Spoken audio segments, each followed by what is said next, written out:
তিতা মেয়েটা বোঝে না, পাগলারে জিলাপি দিও না। ধন্যবাদ। কারা কারা ইরানের সাপোর্টার আছেন আমার ভিডিওগুলো যারা দেখেন একটু কমেন্টের মধ্যে লিখবেন যে কারা কারা ইরানের ফ্যান ফলোয়ার আছেন। আমার কাছে আজকে খুবই খুশি খুশি লাগছে, কারণ ইটের বিপরীতে ইট ভাটা দেওয়ারই প্রস্তুতি নিচ্ছে ইরান। ইরানকে নিয়ে খুবই চাঞ্চল্যকর তথ্য। মার্কিন যুক্তরাষ্ট্রের প্রতিরক্ষা মন্ত্রণালয় গোয়েন্দা সংস্থাগুলো গেল 2 থেকে 3 দিন যাবৎ অনেকগুলো নিউজ প্রকাশ করছেন। কি একটা বড় ধরনের অভিযানের প্রস্তুতি নিয়েছে ইসরায়েল। টার্গেট ইরানের প্রত্যেকটি পারমাণবিক স্থাপনা। বাঁচার জন্য উপায় কি? আমেরিকার সাথে সব শর্ত মেনে ইউরেনিয়ামগুলোকে সরাই নিতে হবে। কার কাছে দিতে হবে? আন্তর্জাতিক আণবিক সংস্থার কাছে। আমেরিকার আশঙ্কা, যদি ইরান আমেরিকার মধ্যে চুক্তি না হয় তাহলে নেহু 7 দিন ব্যাপী অভিযান চালাবে। সব আয়োজন রেডি, শুধু চুক্তিটা ইরান হ্যাক হয় কিনা এটা দেখার জন্য। আসলে এটা ইরানকে একটা থ্রেট দেওয়া হয়েছিল। তো ইরান কি ডরাইছে? না, ইরান বলতেছে যে একবার যে একটা হালকা ডোজ দিছি, ভুইলা গেছো ইসলি, আরেকটা দেব। প্রমিস, আপনার একটা প্রোগ্রাম ছিল ট্রু প্রমিস, খেয়াল থাকার কথা।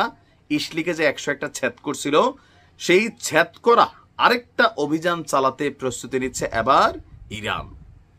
ইরানের সেনাবাহিনীর সর্বাধিনায়ক মেজর জেনারেল আব্দুর রহিম মুজাভি তিনি বলছেন, আপনার ইসলির সরকার যে কোনো বোকামিপূর্ণ কর্মকাণ্ডের ক্ষেত্রে এর আগের বার যে হালকা একটা কিল দিছিলাম, ট্রু প্রমিসের যে অভিযানটা ছিল সেটা মাথায় রাখা উচিত, যে ওইটা তো ট্রু প্রমিস ভার্সন 1 ছিল, এবার ডিজিটাল ভার্সন যাবে। গতকালকে এক অনুষ্ঠানে তিনি বলছেন যে ইসলি এতটাই দুর্বল যে তারা ইরানের মহত্বের ক্ষতি করতে সক্ষম নয়। এই শক্তি ইসলি এবং তার পশ্চিমা সমর্থকদের জন্য গুরুতর একটা চ্যালেঞ্জও তৈরি করতে পারে। তার বক্তব্য, এমনকি তাদের মানে নেহুর নিজস্ব কর্মকর্তারাও বোঝেন তারা এই ধরনের চ্যালেঞ্জ সহ্য করতে পারবে না। কিন্তু যেহেতু বর্তমান শাসকরা বোকা, তাই যে কোনো ভুলই তাদের দ্বারা সম্ভব। যদি তারা আরেকটা ট্রু প্রমিস টাইপের হালকা কিল তাড়াতাড়ি পাইতে চায়, তাহলে আমরা তাদেরকে মানে এটা যথাযথ দেওয়ার জন্য প্রস্তুতি নিয়ে রাখছি।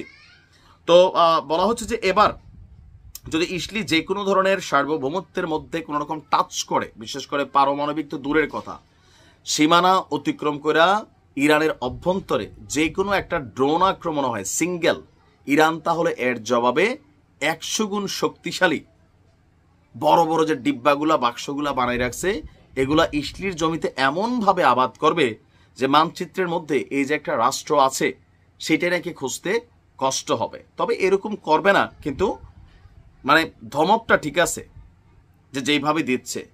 বলতেছে যে ইসলির প্রত্যেকটা নতুন এবং পুরাতন স্থানান্তর করা স্পেস, যেমন ধরেন আগে ছিল দক্ষিণ পাড়ায় ইসলির অনেক মেশিনারিজ, এগুলো এখন যে উত্তর পাড়ায় না আবার রাখছে লুকাইয়া, এই তথ্য ইরানের কাছে আছে। ইরানের বক্তব্য, প্রতিটা জায়গা নিখুঁত নিশানার মধ্যে আছে। যদি ইরানের ইউরেনিয়াম সমৃদ্ধকরণ যে কোনো জায়গায় একটা টাচ করা হয়, তাহলে মুহুর্মুহু ঘটনায় সবগুলোরে সমান করে দেওয়া হবে। এই হচ্ছে সাহস, কথা এইভাবে বলতে হবে। এমনকি দোসরদেরকেও বলছে, আমরা রেডি, তোমরা আসো।